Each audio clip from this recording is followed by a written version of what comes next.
ஈஸியாக பிரெட் அல்வா 10 நிமிஷத்தில் எப்படி செய்கிறது அப்படின்னு தான் பார்க்க போகிறோம். நான் அடிக்கடி செய்கிற ஒரே ஸ்வீட் இதுதான். ஏன்னா வந்து இது ஈஸியாகவும் இருக்கும், டக்குன்னு வேலை முடிஞ்சிடும்.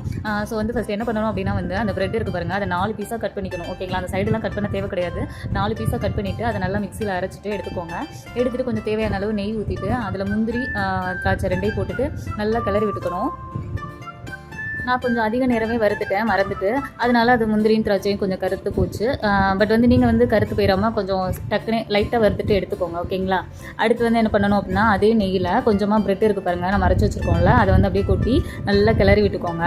கிளறி விட்டுட்டு தேவையான அளவு ஆயில் ஊற்றிக்கோங்க. தேவையான அளவு அப்படின்னா வந்து இப்போ நான் வந்து ஒரு 2 ஸ்பூன் ஊற்றினேன். நீங்கள் வந்து இல்லை நாங்கள் வந்து ஒரு 2-3 டேஸ் வச்சுக்கணும் அப்படின்னா வந்து ஒரு 5 ஸ்பூன் அந்தளவுக்கு ஊற்றிக்கோங்க. அப்புறம் வந்து இல்லை அன்றைக்கே சாப்பிட்றோம் அப்படின்னா வந்து 2 ஸ்பூன் 3 ஸ்பூன் கூட போதும்.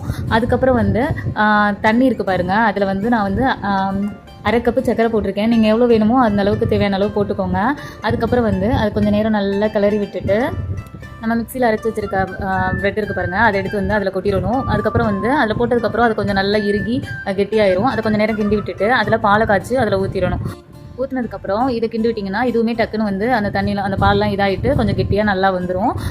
பார்த்தீங்கன்னா உங்களுக்கே தெரியும் டக்குன்னு எப்படி ஆயிடுச்சு பார்த்தீங்களா. அது மாதிரி டக்குன்னு வந்து அந்த பால் வந்து அந்த பிரெட் வந்து அந்த பால்லாம் குடிச்சிடும். அதுக்கப்புறம் கொஞ்சம் நேரம் கழிச்சு என்ன பண்ணணும் அப்படின்னா அந்த முந்திரியும் திராட்சையும் எடுத்து அதில் போட்டுட்டு மறுபடியும் நல்லா கிண்டி விட்டதுக்கப்புறம் எண்டில் வந்து கொஞ்சம் ஸ்மெல்லுக்காக கொஞ்சமாக நெய் போட்டுக்கலாம். ஓகேங்களா, அது கொஞ்சம் நல்ல ஸ்மெல்லு ஹெவியாக வரும். ஸோ வந்து எண்டில் வந்து கொஞ்சமாக நெய்யை போட்டு அதையும் நல்லா கிளறி விட்டுட்டு அப்புறம் எடுத்து சாப்பிட்டு பார்த்தீங்கன்னா சரியான சூடாக இருக்கும். ஸோ வந்து அப்போவே சாப்பிடாம கொஞ்சம் லேட்டாக எடுத்து சாப்பிடுங்க, செம்மையாக இருக்கும். செஞ்சு பார்த்துட்டு எப்படி இருக்குன்னு மறக்காமல் வந்து கமெண்ட்ஸில் சொல்லுங்கள் எப்படி இருந்ததுன்னு. இப்படியும் பண்ணலாம். அப்படி இல்லை அப்படின்னா வந்து ஃபஸ்ட்டு வந்து அந்த ப்ரெட்டை வந்து மிக்சியில் அரைச்சோம்ல, அப்படி பண்ணாமல் அந்த ப்ரெட்டை வந்து கொஞ்சம் எண்ணெயை ஊற்றி அதில் கொஞ்சம் லைட்டாக பொரிச்சு எடுத்து தனியாக வச்சுக்கிட்டு அதுக்கப்புறம் அந்த தண்ணி செஞ்சோம் பாருங்கள், சீனி தண்ணி, அதுக்குள்ளே வந்து அந்த பொரிச்செடுத்த ப்ரெட்டை போட்டு கிண்டி அது மாதிரியும் செய்யலாம். பட் வந்து அது ஓவராக ஆயில் குடிக்கும். ப்ளஸ் வந்து அவ்வளோ ஆயில் வந்து சில பேருக்கு செட் ஆகாது. லாஸ்ட் டைம் எனக்குமே வந்து அது சாப்பிட்டு ஒரு மாதிரி தகட்டிருச்சு, அதோட ஒரு மாதிரியாகவே இருந்தது. ஸோ வந்து இது மாதிரி செஞ்சு சாப்பிட்றது நல்லாயிருக்கும். ஸோ வந்து ட்ரை பண்ணி பாருங்கள்.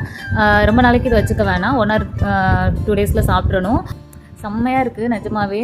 ஒரு 10 நிமிஷத்தில் சூப்பராக பண்ணி முடிச்சிடலாம். கண்டிப்பாக ட்ரை பண்ணுங்கள். அதுக்கப்புறம் நம்மளோட சேனலில் வீடியோஸ்லாம் பாருங்கள், பிடிச்சிருந்தால் லைக் பண்ணுங்கள், அப்புறம் சப்ஸ்கிரைப் பண்ணி வச்சுக்கோங்க. ஓகே கைஸ், பாய்.